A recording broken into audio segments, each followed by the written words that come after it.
Ooh.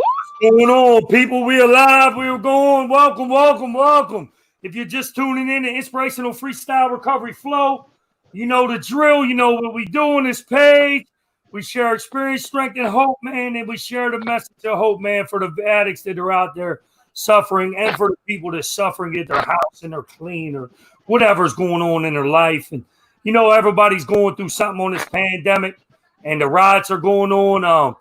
What I'm going to do, if y'all know what's going on, let's get some comments down there. Let's get your clean day going or whatever program you attend, whatever's what's going on. Let's get them locations. And right now, just ask my sister Becky P to share her experience, strength, and hope. But let's get them comments going. Let's get what you're grateful for, what you do positive today. And if you're in a relationship, how you're playing your part in your relationship, right? This is what this is about: uplifting people, encouraging people, spreading the love and positivity, because there's a lot of negative in the world that's going on. So if you're just attending to this page and you don't know nothing about this page, let me turn this crazy TV off real quick because it's loud. Because I'm probably loud and probably people's like, there's a TV going on. Everybody always got something to say, right?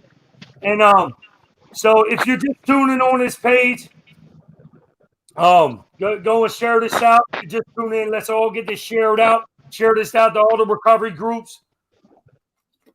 If you're struggling, you know, my women on here, the administration team, because it's a lot of women, it's crazy.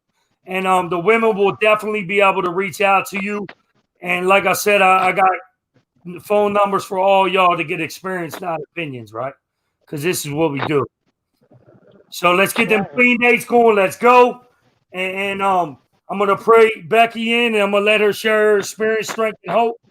And this is what we're going to do. All right, Lord Almighty God, I just want you to place hands on Becky as she shares her message of hope, that it just touches that one sick and suffering addict or the people that's struggling and they're clean and they're going through a situation that you know what they're going through, Lord God. If she struggles with any lack of confidence, low self-worth, or low self-esteem, that you just remove that off her and place a message of hope onto her, and that she just gets vulnerable and transparent with her message, and that she has something to offer, Lord God, and just be with us on this pandemic, the people that are struggling with these riots and the situation. Just get all this chaos and confusion sorted out, and just be with the people that are struggling right now. Amen. Amen. Inspirational Freestyle Recovery Flow. Let's go. All right. The floor is yours. What up, everybody? I'm Becky. I'm an addict. I say that I'm an addict and my name is Becky when I introduce myself in meetings, because you see, the first thing that I have to always remember no matter what is that I'm an addict. Because without acknowledging that, for me, there ain't no fucking Becky. And I'm going to tell you right now, I cuss a lot. Go ahead. And I am not sorry for it, because that's who I am. And I was sorry about that for enough years of my life that now you prayed about being transparent. And that's so amazing, because that's like my goal of every day, is to be able to take the masks off and show myself. So see, I'm sitting in my car and the phone's going to be moving because I was sitting in the club and it was just too loud. So I am 40 years old. I say that because I know women struggle with like sharing that shit. But I am 40 years old. I have 18 months clean yesterday. And I cannot believe it is 18 months. Come on, yeah. I hope my boy is on here that reached out to me today, because like, I know he knows how hard it was I couldn't get 18 seconds for years. So I'm going to tell you a little bit about my story, and I hope that somebody can get something from it. And I hope that I learn how to take off some masks whenever I do it. See, because so I'm 40 years old and I'm just learning how to live life, right? Okay. So I grew up, there was no like real traumas and like these things that I had these ideals of, that is how life should be for somebody to become an addict or a junkie, right? I didn't, there was no rape or, abuse. But see, what happened to me was that when I was 7 years old, my world got changed. My mom and dad got a divorce. He went off and found his new boo. My grandfather and my great-grandfather died within the 6 months. All of this happened in a 6-month period. So hello, I got daddy issues. I got men issues. I got trust issues. Trust and love go hand in hand. And see, I don't have those. I never learned how to have a safe and stable relationship with a male figure in my life from the time I was probably before 7 years old. But so, see, I learned real quick that I could manipulate the shit out of my dad. Pagers came out, because remember, I'm 40. Pagers came out, and only like firemen and shit could get them. And I like dope fiend my dad into ordering me a pager, pretending like he was a fireman and all that bullshit. And I did that shit for my whole life. Anything I wanted, I was going to get right fucking now. No matter how, no matter what stood in my way, I was going to go for it and get it. So we had moved. I'm from the Mon Valley. I'm a Valley girl, a Cali Valley girl. I moved to Little California, where there's this old big little university where there's a whole bunch of parties and a whole bunch of real good places for young women to get whatever they want, however they need to, right? So I'm at 12 years old at college parties, smoking weed, fucking drinking, whatever. But you see, I met this girl and she like threw this birth control pill up at like the football game, middle school football game shit, right? And took this birth control pill without swallowing it with any water. And I was like amazed. Like, oh shit, birth control? Yeah. How do I get that? Next thing you know, I'm on birth control. And probably a week later, I was having sex with a 19-year-old pizza delivery driver from across the street. Come on. Because I needed to know, I needed to find a way to feel what I thought. And so I thought, because this girl took this birth control pill, that's what it was. So sex became not something I did because I loved somebody, and not because I thought that's how I could get the attention that I needed, that yearning for that love that I desired so bad since I was a little girl. And see, I can be like, oh, I mean, like, no, let me stay on point. Okay. So I grew up, college parties, manipulating all that shit. Relationship at 14 years old, serious relationship. My mom went to school and busted her ass cleaning houses to provide salami sandwiches for the refrigerator. You know what I mean? We didn't have shit, and she was gone. And I'm sharing that because it's important later on in my story. So my boyfriend lives with us because my mom lets him live with us out of guilt. She thinks he's a good guy and all that shit. And I'm like slowly exposed to cocaine. I'm like 15 years old, smoking crack on the weekends, hating it. But I did it because his brother did it. And he's like, here you go, you want it? And I couldn't say no because I didn't know how to say no to a man, let alone have any kind of stability or foundation for myself to stand on as a woman, because I didn't learn those values as a child. And I found ways to fulfill that, or so I thought it was fulfilling, right? That's like the most cunning part of my disease. It's telling me that I could be fulfilled with some shit that don't have nothing to do with fulfillment. So I meet a guy, I break up with that one, I'm going to go to nursing school. I'm in long-term relationships, right? So like, I'm not a hoe. I'm not out sleeping around. I don't cheat on my man. I'm loyal to a fucking fault. And I meet a man. Oh, he was the one. He was the one I was going to save. The one that I was going to fix. The heroin addict, the cocaine dealer who had gone to the penitentiary, whose mom died when he was young, and his story ripped my soul to shreds. So I was going to be the one that fixed him. And he was going to be the one to fix me, right? And he fixed me. He fixed me all right. He did exactly what he knew how to do.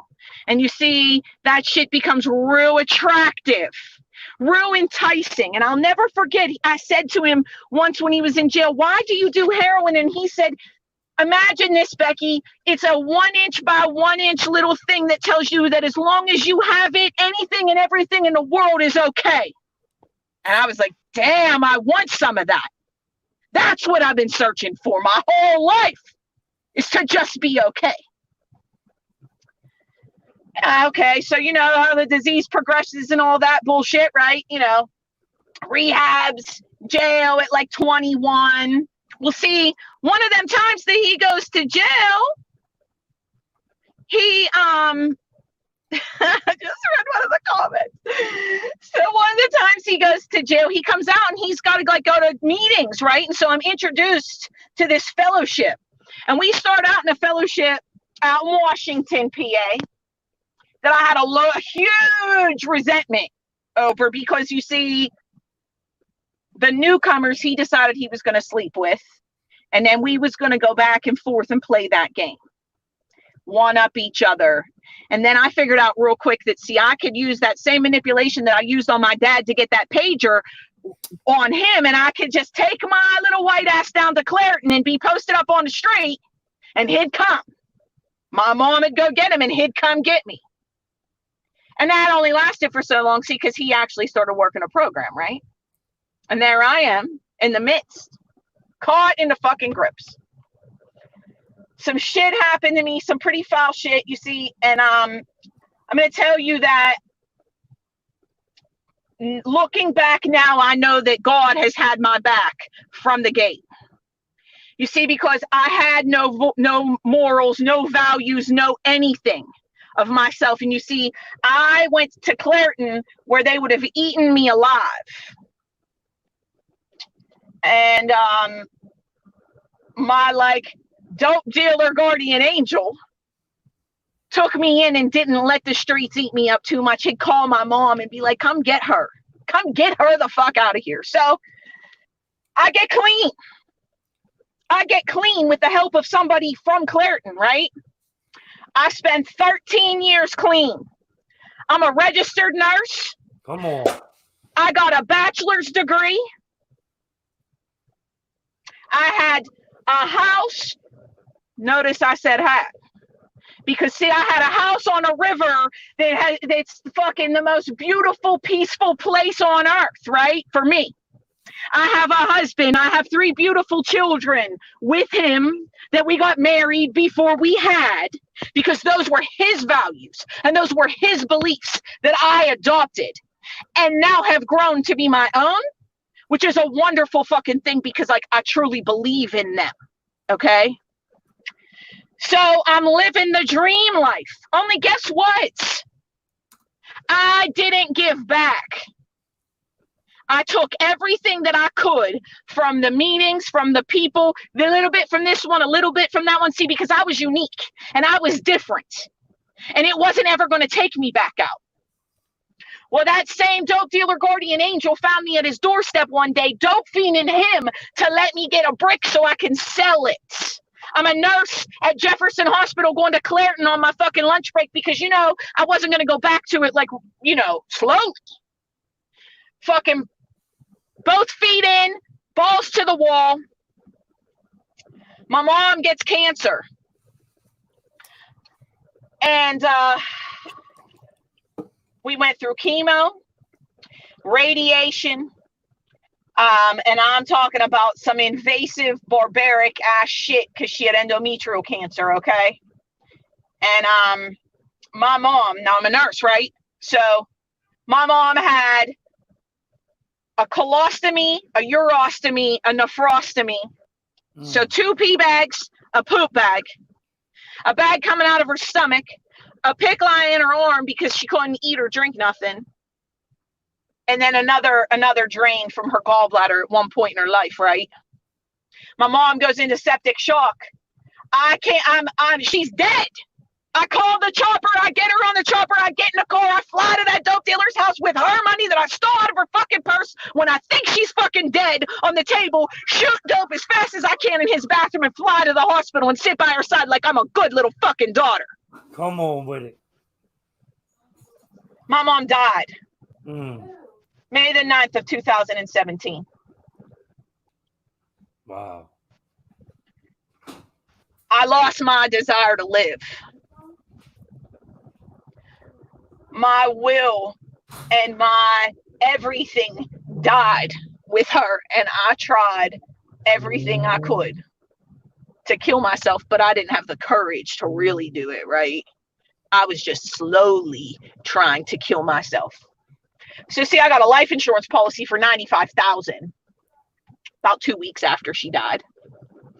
I shot that in coke in a 3-month period. And I'm sorry if I'm being graphic, but I want you all to feel what I feel and know where I've come from. Come on with it. And you see, I shot cocaine until I sat in her couch like this, twisted up. And I love Nirvana, and I'm listening to Nirvana loud as fuck on the TV, and I hear the ambulances outside and the fucking cops in the fucking kitchen counting how many bags I have, and I'm shaking like it's trying to stuff some bags up in me, some scrapes just so I won't be so sick in jail. And about 20 minutes later, I look around and there ain't nobody there. Real as shit. That was the beginning. I went to Allegheny County Jail for like 6 weeks or something, got out, got some more charges while I was there, another possession charge, and like, I didn't know nothing about ACJ yet. I'd only been to Little Washington. Big little difference, little bit of a difference. So I come out like, fuck, I'm invincible.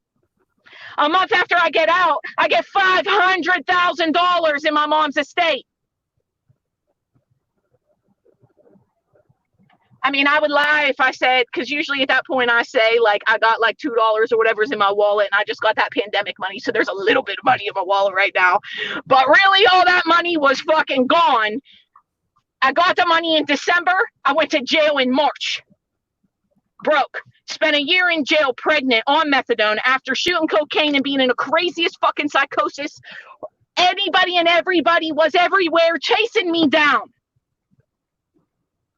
So I get out of jail. I dope fiend Gary Gilman into letting me out. He lets me out. I go to rehab. I come out. I go back to jail because I decided I'm going to smoke crack, right? I'm not going to shoot it. I'm just going to smoke it anyway. I go to jail. I decide to smoke a cigarette on Christmas Day because I still get to do what the fuck I want to do when I want to fucking do it, no matter where the fuck I am. So I go to the hole. I mean, you know, consequences, right? But fuck you, COs. Where's my fucking lunch? It should have been here by now because I need what I need when I need it, and I should get it.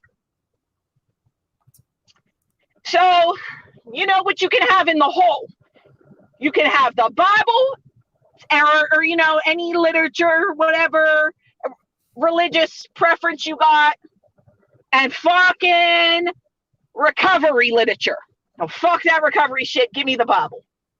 Because I didn't want nothing to do with it. I still had a resentment over the rooms from 15 fucking years before whenever my man decided that he was going to sleep with newcomers. I had resentment against the whole program. So my PO tells me, you ain't going home this time, bitch. You're going to a 3-quarter house. Oh, fuck you. I'll do whatever the fuck I got to do. And you see, so I come back here to Charleroi because I want to see my husband and try to see my kids. Because at this point in time, my 2 sons have been in CYS living next door with my mother-in-law while my husband's smoking crack the whole time I'm in jail. Okay? I come home to nothing. I left when we had like 130,000 in the bank. I come home and there's nothing but a blow-up bed that's busted on the floor. but I still came back, and I had to come to meetings. And so I walked down here to Club Serenity that I fucking hated, because I have to. I want to see my husband and my kids, and so I'm gonna sacrifice coming to Club Serenity, right? And I walk in, and there's people I know, people that are happy to see me. My girl from my whole life that we never, like, she'd be clean, whatever. I thought I was better than her for so long. Fucking open arms is my fucking person today. My best fucking friend, whose daughter graduated high school today, and like, I'm a part of that. Hugged me so tight. Next night I come back, Joey P. Now you all know Joey. Oh, it was like, fuck, this isn't so bad. And so I dope fiend my way from Resurrection to Charleroi every day. Gas money to get to a meeting. And I don't even know how it happened, but you see, I had prayed whenever I was in a hole. I had hit my knees one day after reading some of that NA literature, and I was like, fuck you, I'm an addict. Fuck, I really am. And I'm fucked up. God, help me. I don't want to die like this. I don't want to sit in this jail cell looking out, thinking about the shit I could have done. The shit I did do, the stuff I've accomplished, the stuff I lost. But fuck that, Becky. You didn't lose it. You gave it the fuck away. So you either make a decision right now to give your will and your life to me and let me rule this shit, because you don't get what the fuck you want when you want it. You get it when I say so.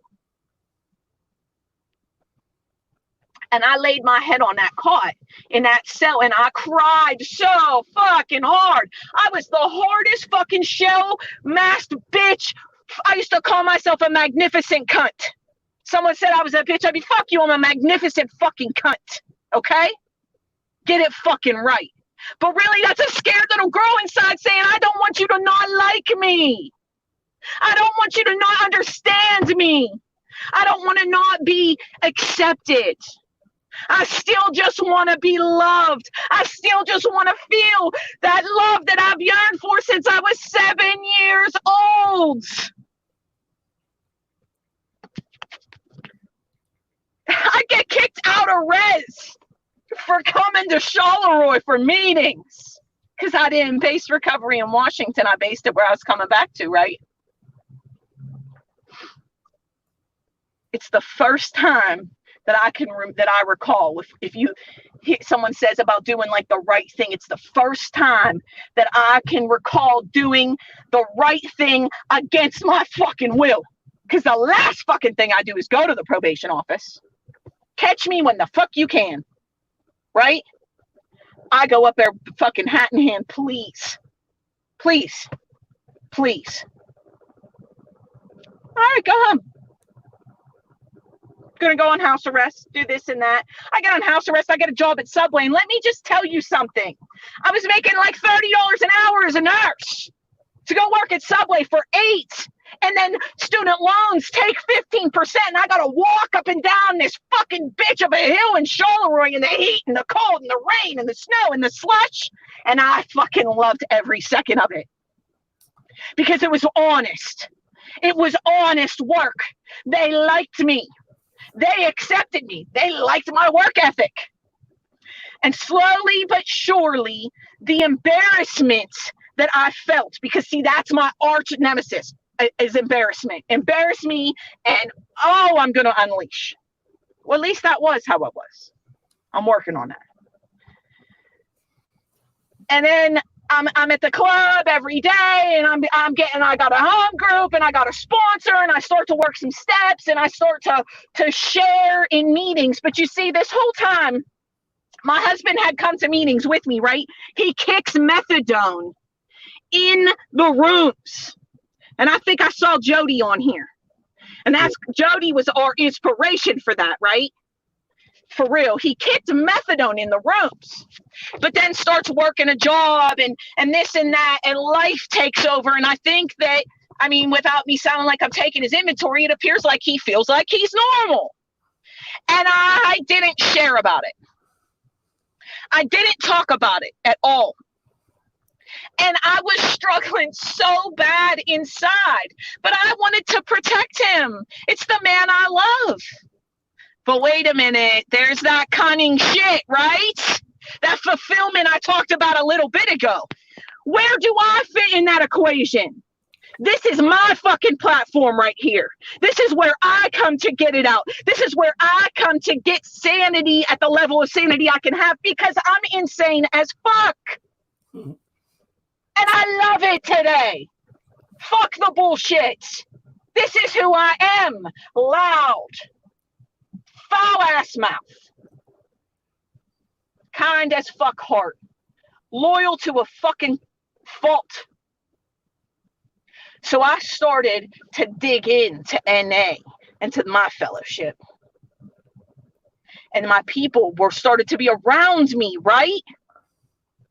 And like, they started noticing the shit that I ain't sharing about and start calling me the fuck out on it. Like, you got to do something about this, girl. And I'm going to tell you that it was a girl who's a newcomer, and she got a little bit of time now, but she said to me, when the fuck are you going to do something about that, girl? I took everything that I had learned years ago and shoved it in and manipulated it and allowed my own brain to twist it and to make myself believe that it was what I wanted it to be. When it comes down to it, I am insecure, low self-esteem.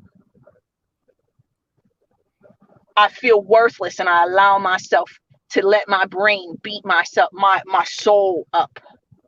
But I found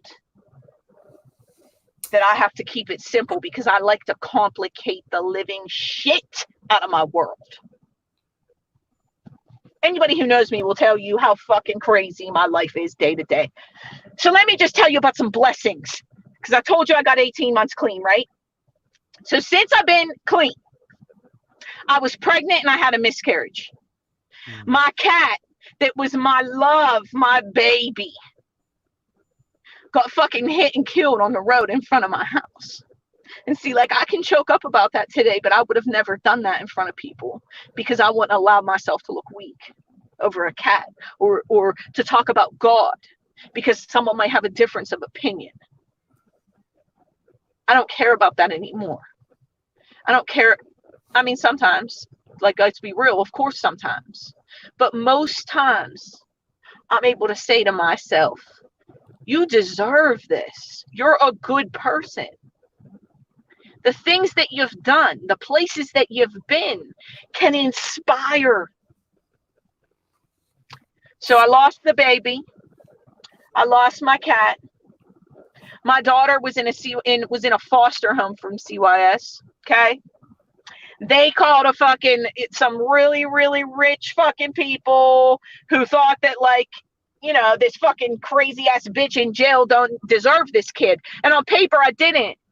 But I had to prove myself. So anyway, I'm about to get my daughter back. They call a Child Protective Services investigation on me for a fucking scratch she got on her leg. Court's crazy, gets fucking, I'm just insane. I'm on probation in 3 different counties, and like POs are running up in my house doing compliance checks all the time and all this shit, right? And then slowly but surely, so, you know, like some time went by, and like that 9 month to 12-month period was kind of rough for me because, like, I wanted results. I wanted the shit that I wanted when I wanted it right now. Remember where the fuck you came from, Becky. Remember where the fuck you go. I had a 20 brick charge in Allegheny County. 20 bricks. And a whole bunch of other charges. A year of probation. That's already served and done. That was it. A slap on the wrist. Why? Because I was doing the right thing to the judge. It wasn't nothing other than that. I said, please give me a chance. And I stood up there honestly.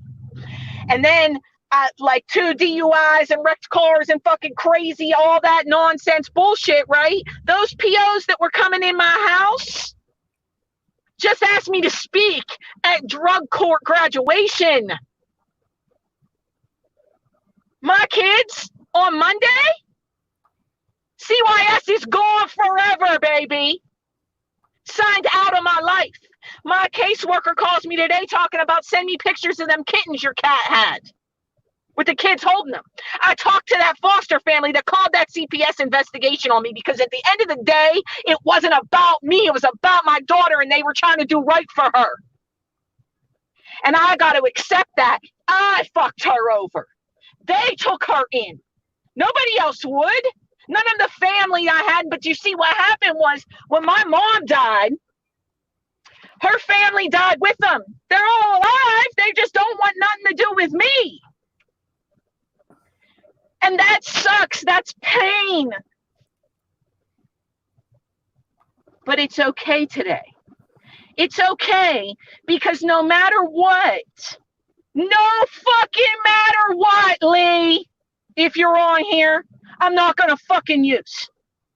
There is not a reason on this earth, none, for me to have to put that fucking substance in me. But I'm not just talking about the substance of heroin or cocaine or crack or meth or any of that. You see, my brain uses. I use men. I mean, not men like that because I'm not like that. I'm a loyal wife, all right? But like, I will manipulate the situation. Like, if I know my husband's mad, I'm going to go out to the meeting, like, I'll give him some and then he's fine. Because I know that that's how it works. But I can't allow myself to do that because I'm selling myself out. I'm selling my own soul. So where the fuck do I go from there? Okay, I'm clean. I don't know how this time has gone on, but I do. Because I don't take the wheel. Much as I fucking want to, and as much as sometimes when me and God are riding down the fucking road, I want to just pull the fucking steering wheel off the fucking road and crash. I don't do it. I sit on my hands. Today I have a moment, and like a millisecond of a pause.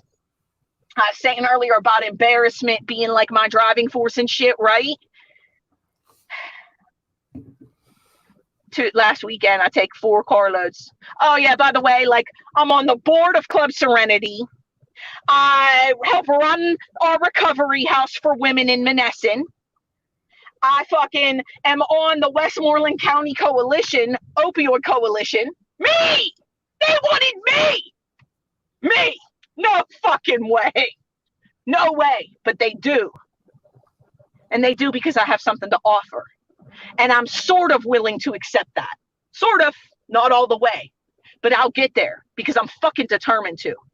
And I am determined to let any girl out there that's been pregnant and getting high know that you're not alone. At prayer at the end of the meeting, when they say about babies born to this addiction without their choice, fuck right they are. And I had one. And she's fine today. She's fine today, and she stands in that circle, and I say this is for her because she is one of these babies, and it doesn't mean it can't change because this adds a whole fucking other element to it for us. I'm sure men got their own shit. I'm sure you do, but I can't relate. But I can tell you that instinct of having to take care of your children and abandoning them after I've been abandoned my whole life by mine, it doesn't have to continue. I have the choice to give my kids what they need in this life. My oldest son got Down syndrome, okay? He's such a baby. He's such a sweetie. And like, my middle son, he's the one that's fucked up.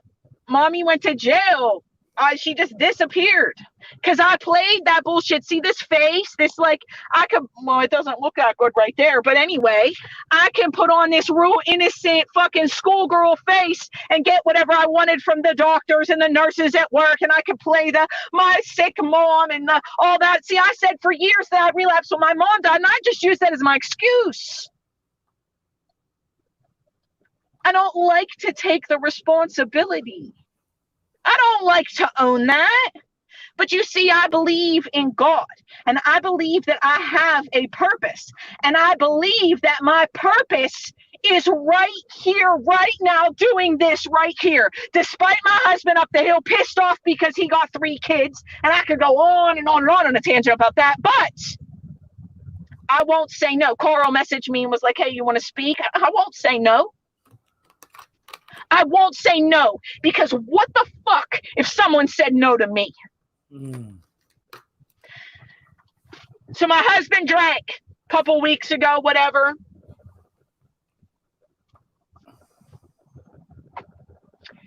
And I really wasn't even going to touch on this, but Coral, you said about relationships in that prayer.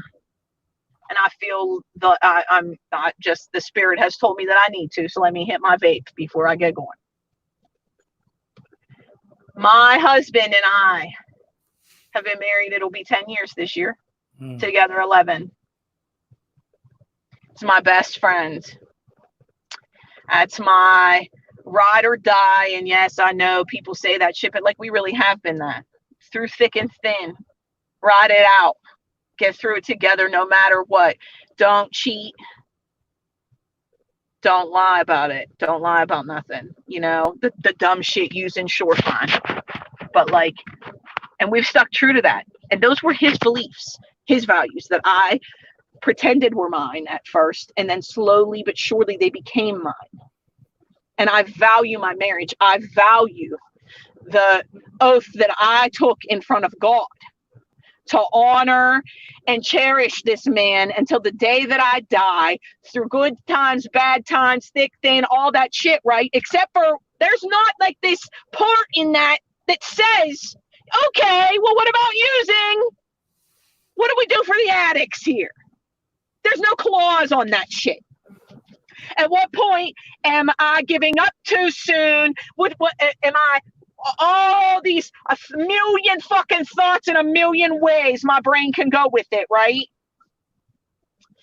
And finally, I decide I'm gonna really pray on it. But see, my sponsor told me that number one, I'm not allowed to say I know because I'm a know-it-all.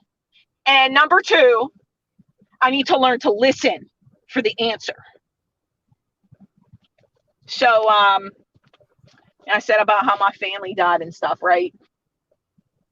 And like, I've been sharing for some months about how I found my family in NA, right?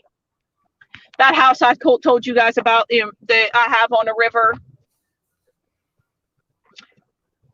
trapped it out. It was totally trapped out. And in the past 2 months have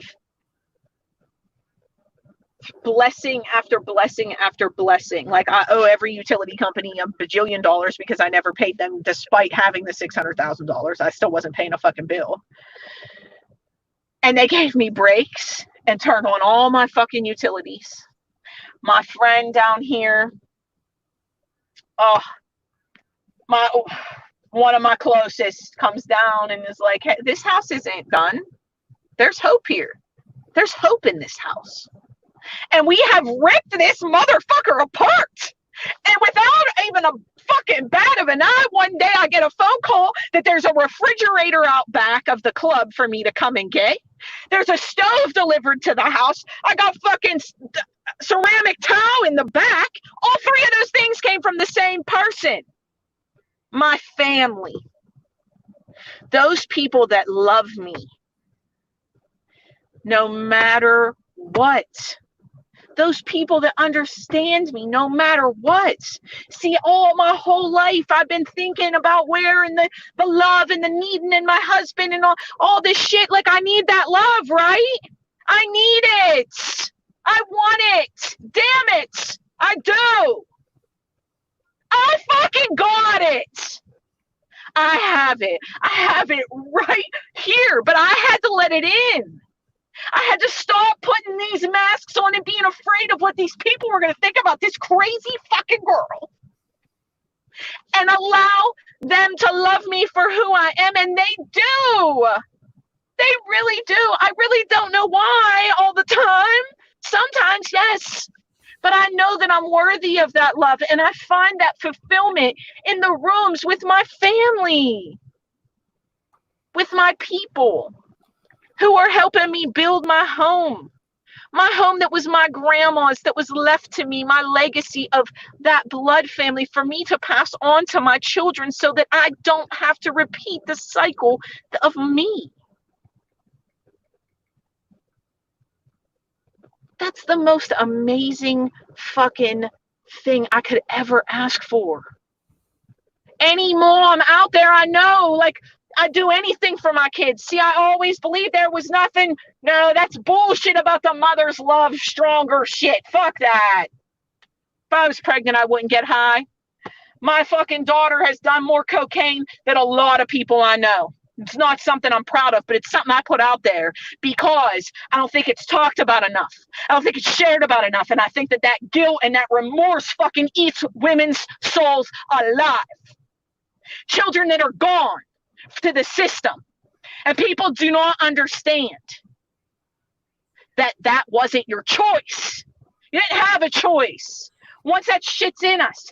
So see, like today, 18 months later, it's not about the drug. I find shit all the time. I'm not promoting this by any means. Like, but I find needles and I throw them away, and I find all this crazy shit in that house that was trapped out, and like throwing it away is fucking liberating to me because this was my house and I'm taking it the fuck back. I'm legitimately cleaning up the wreckage of my past. And I feel like right now my disease is telling me you sound like you're talking yourself up. So I'm going to tell on it. You sound like you're trying hard. That you want these people to accept you. And the fucking truth is, I don't even know if there's one soul on here because I can't see it. You know what I'm saying? Like, and it doesn't matter because if Carl gets something out of this shit, that's all that matters. Because I know I'm getting something out of it. I got an hour clean, if nothing else. I remember the days where the moments, the seconds were so fucking overbearing that I couldn't stand to be in my own skin long enough to figure out what fucking way to turn. And I would stand in a kitchen or wherever I was and do circles because I couldn't even think to get the spoon and take it over to the pot. There were that many thoughts scattering through my mind. And so I prayed. And I prayed honestly. And I prayed for the ability to listen, to hear what it is that I need to do. So, can't even begin to tell you how or why I applied for that pandemic pay like a week ago. Me and my husband, he's drinking. I cannot, with CYS being involved, let my children be at risk for anything. So then I got to decide. I feel like I got to decide. My brain tells me I got to make a choice between my kids and my husband. And that's not a choice I'm willing to make. So I would just typically have let the pieces fall where the fuck they fell and then pick up and clean up the mess, right? God answered me by saying, I don't know, go on this computer and try this. Because I don't even know where this shit came from. But I got $7,000. Now this is a bitch talking about 600 G's a couple years ago, right? $7,000. I am so hood rich. I am so fucking hood rich. But it's the answer to every single thing I need. See this car that I'm sitting in? I paid cash for this. It's one of the things besides a lawyer that I got besides drugs out of that money. However, I was so high on cocaine, I put it in my husband's name, and I'm too much of a fucking coward to ask him to put it in mine. I just want to avoid it. So I'm going to just buy my own car. Probably not the right decision, but that's my fucking truth today. And I'm not ashamed to share that shit. So it's a car and it's every fucking thing I need for that house, my home, my grandma's home, the things that actually mean something to me, those values that I thought I never had are really in there. They were just buried so fucking deep. I didn't know that they were there. I didn't know that tradition and family meant something to me. And here I am finding cards from my grandma, my great-grandma, and my mom. See, my mom, I blamed her for my addiction until the day she fucking died. I blamed her. I blamed her for not being there, for not teaching me what love was supposed to be. And I put it on her, and my mom never turned her back on me, not once. Never. She wasn't that tough love. She believed that, like, harsh consequences and whatever and all that shit, but, like, she gonna put money on my commissary. She's gonna come visit. She's not gonna let me be alone. And I was robbing her blind the day she died.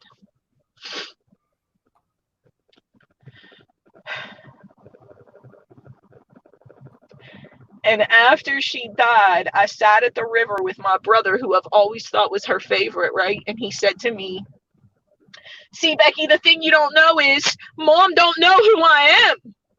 She has some idea of who I am and what I'm supposed to be. And I've just pretended, because he lives away, like that he is that.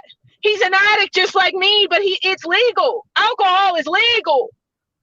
It's accepted. It's socially acceptable. But he thinks the same way I do and hides it. And he still to this day does. And he said, but Mom knew who you were.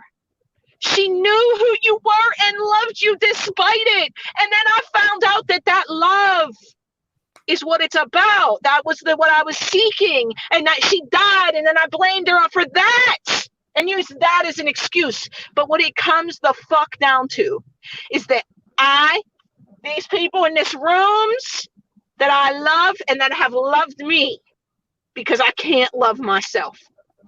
I have to allow God to fill my heart and my soul and allow me to reflect on myself of who I really am. Because who the fuck am I? I don't know. 1 minute I listen to fucking Kevin Gates and the next minute it's the Grateful Dead. Like, that's the truth. Because I've been so many masks for so long that, like, I fit so many facets. But guess what? All this time in the meetings, they keep telling me I'm not unique. Fuck that. I'm unique. I'm unique as fuck. Unique's good. I'm not different. I might be unique because I have differences from all of you, but we have so many more similarities. When I finally had hit the point with my husband that the feelings were choking me out, I started to share honestly. For real honest. And since then, fuck, I got 18 months. 18 months. Give her some love. Let's give her some love, y'all. Seriously. 18 months. It's a miracle. I got that key tag last night and was like, what the fuck? Shit! I really did it. There's no lying. There's no manipulating. And this isn't for any fucking buddy but me. Nobody but me. I'm doing it for me. I've cared enough about me for 18 months to give myself a chance. That was all I had to do ever, was give myself a chance. It wasn't ever about a person, a thing, a place, any of that stuff. It's about me and giving me the love. And I am slowly but surely learning to love me. And if I can speak, because I'm a talker, I like to talk. Is that my girl, Kelly? Oh my God! Now I'm gonna cry. There are so many people that I have met along the way in this journey. Lots of girls from jail, lots of girls from, rehab, whatever. And like, you just never know when one of them's going to be gone, because it happens all the time. It happens so much. You're here one day and they're gone the next. And it's like they're shooed away. Like some fucking rat on a street or a dead bird on a road, just run over and run over and run over. And we don't deserve that. We all deserve the love of ourselves and our families. And we all deserve to give ourselves the chance. And I am so grateful for you to ask for me to speak tonight, Carl. That's all I got, guys. Come on, y'all. Let's give her some love. Let's give them hearts up. Let's show her some love. And, man, what I got out of that message, man, if you can overcome the things that you overcame and persevere through situations and process feelings that, like a man. What I got out of that is the topic vision of hope. And nobody knows about the vision of hope. Man, because you know, I kind of share like you real loud. I know you heard me share before. I'm real loud. Yeah. And everybody has a personal style. Like Step 12 says, we must be ourselves, right? And I just share the way I share. Other people share the way they share. And I share loud. And I'm enthusiastic. I'm passionate. Because I notice when you're loud, man, people just draw into that. They put the phones in their pockets and all that shit. And it's just, that's how I share, man. And thank you for coming on, and you shared for about 50 minutes, about 48 minutes, and you touched a lot of people. We're going to go through these comments. So where did you get in a part where you stopped seeking validation through men? Man, she's some questions down. Okay. When did I stop seeking validation from men? I haven't. That hasn't happened. I don't know that will ever happen. I am better at it. I am better at recognizing it. I've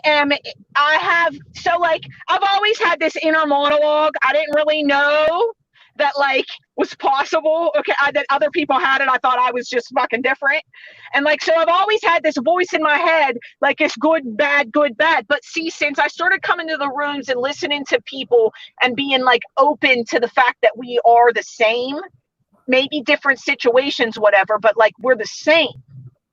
And being able to, someone told me to close my eyes when people were sharing, whenever it was someone that I would judge, and just listen to the words and not listen to the person it was coming from.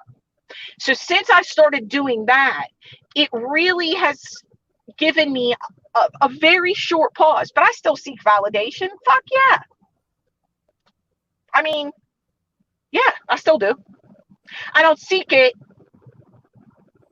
sexually, never really. I mean, at times, but I just don't do that with I'm like I said, I'm loyal to a fault. I don't step out of my marriage in that way.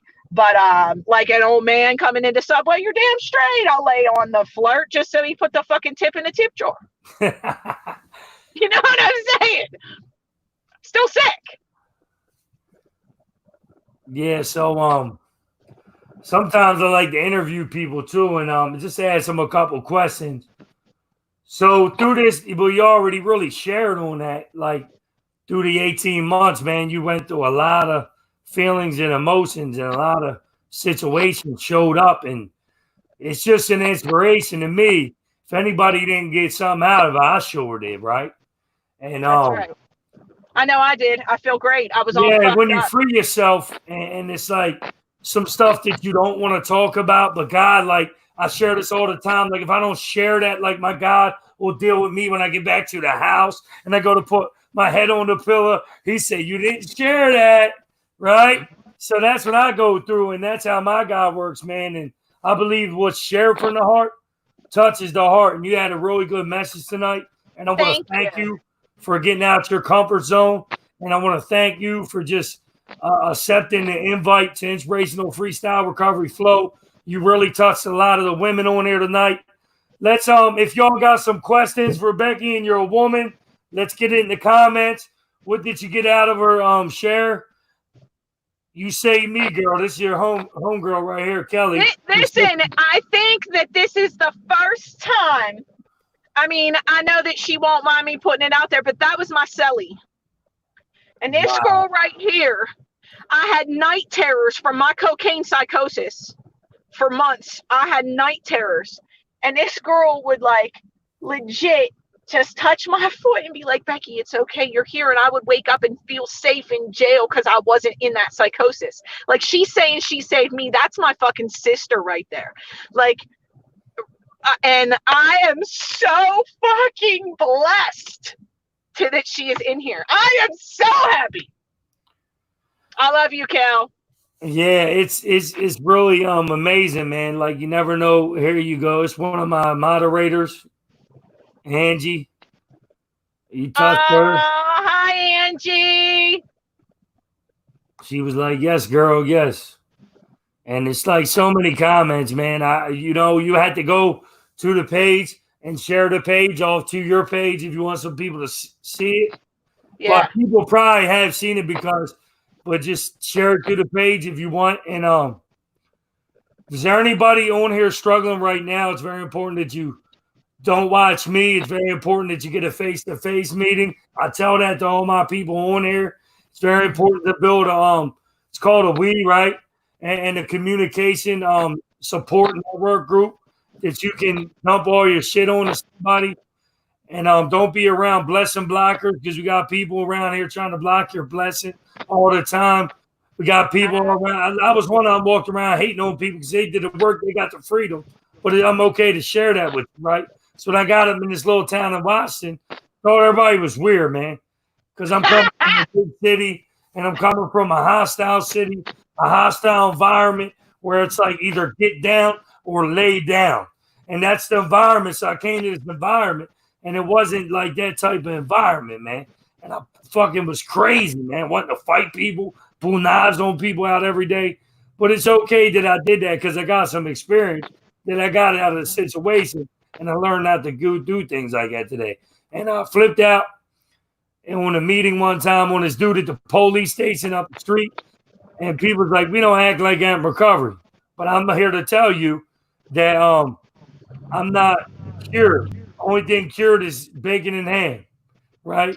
So I'm not a perfect individual. Like, I'm not nobody that you don't want to look. There's somebody like I'm an inspiration. I'm a messenger, and I'm not perfect by any means. Like, I don't have a perfect relationship, but I have a perfect girl to me, right? And we love each other without no conditions on it, and we just uplift each other. But sometimes I'm here to tell y'all real quick. From Becky gets off, I wake up sometimes crazy, man, because I never had like this gratitude and this love I have for this woman, right? That like I can say I actually love you, right?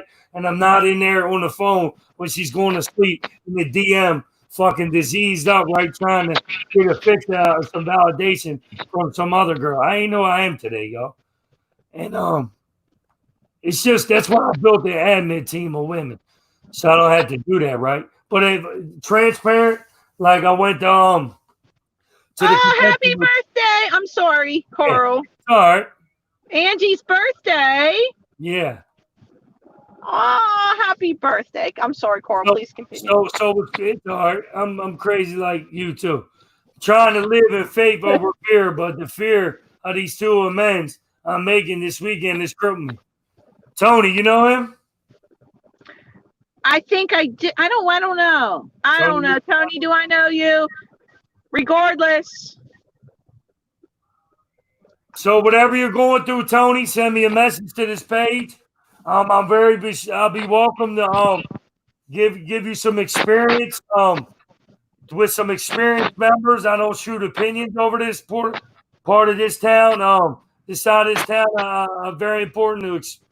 I'll connect you with some experienced members, and they can love on you, brother, and they're here for you. Happy birthday, Angie! I'm honored to have you on here, and I'm honored to have you as a moderator. Like, this is a team, man. Reach out to the page, Tony. And so where I'm getting at with this, like, I come to, so I let Joey P allow him to sponsor me. So he sponsored me. He's taking me all over the places. So I got transparent with my girl, man. Told her, April's going to be in the room. And like, this is what we do, right? We be transparent with our significant other, man. Like, I don't have to hide the phone today, right, Becky? Because they used to hide the phone, right? Right. I'm going to put the phone on my pillow, but there ain't a lock on it, right? There's not a lock on the phone. There's not a lot on this phone today, right? That's the hope. That's right. That's the freedom that I got, man, because it was a lock on the phone. Why am I in a relationship? You know what I mean? And I want to just thank you for being so fucking transparent tonight. Thank you. Yes! Yes! Yeah! You did it up tonight! Please put my number in there for the girls. Yeah. I gotta get in there. Comment it on it. Hold on. Oh, in the chat. Okay. Well, Yeah, listen. When we sign off, right? So when we sign off, comment your number on the chat. And I'm letting you men know if you're a man, don't hit her up. So message me and tell me we don't do no fucking weird shit on this page. I always say that to all the speakers. If you're trying to get in some shit and trying to hit her up with some weird shit, they all tell me. So don't do that shit. We protect these women on here. We don't prey on them, man. So thank you so much from the bottom of my heart. The one thing I will tell you is, see, I don't have to be victim to that anymore. So y'all can try if you like, but you will get shut the fuck down. So listen, ladies that are on here, I got a recovery house full of girls that need strength and hope. So hit me up. Hit me up if you want to come out, have a barbecue, spend some time with these girls. They're just coming in it. And then like during the coronavirus, getting introduced to this world and stuff is hard. And we women need to stick together. We need to find strength in each other. Thank you for having me. I'm gonna go pick up another 18-month key tag right now. Yes, good. When's the meeting? At candlelight. What time is it, 12? I'm 3 minutes late. It's 10:03. Yes, I'm going in right. Okay, all right. You have a blessed night. You too. Thank you. Thanks. This is all good, man. Y'all have a blessed night. We love y'all. Please reach out to the page. It's very important. To me, I have the most beautiful, most amazing woman in my life, man. And I'm forever blessed to have the woman that I have today. I'm blessed, man, by any means necessary. So here's the bracelets. Y'all got less than 30 days. You're just tuning in to Inspirational Freestyle Recovery Flow. Let's hit the share button, hit the like button. Let's share this out. Share this thing now. Inspirational Freestyle Recovery Flow.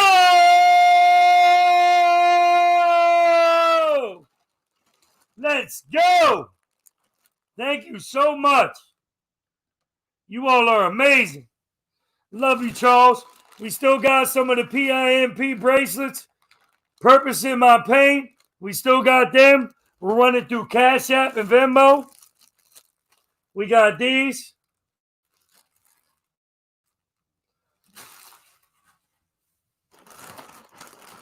We only got a couple bracelets. 1, 2, 3, 4, 5, 6, 7. 7 bracelets. $4 a piece. Wristbands. $4 a piece. The wristbands are 2 a piece. 4 for the keychains. And the whole bag of them, they're going fast. They're going fast. I love you all so much. Thank you. Y'all have a blessed one. Yeah, Tony, I love you so much, man. I'm grateful for all yous. I'm going to pray out. Lord Almighty God, just be with my brother Tony as he's processing these feelings and emotions. I want you just to touch his heart, Lord God. I want you just to fill his heart up, Lord, with love. And for the people that struggle, for them to just reach out to any recovery page to just get a message of hope. And for the protest is about to happen tomorrow in Washington, that no negativity or no looting or stealing gets involved, Lord. I want you to be around with the angels. I want you to surround that block, Lord, or surround that courthouse. They just do that protest in peace, Lord God. Just be with everybody. Amen. Y'all have a blessed night. Thank you for coming on.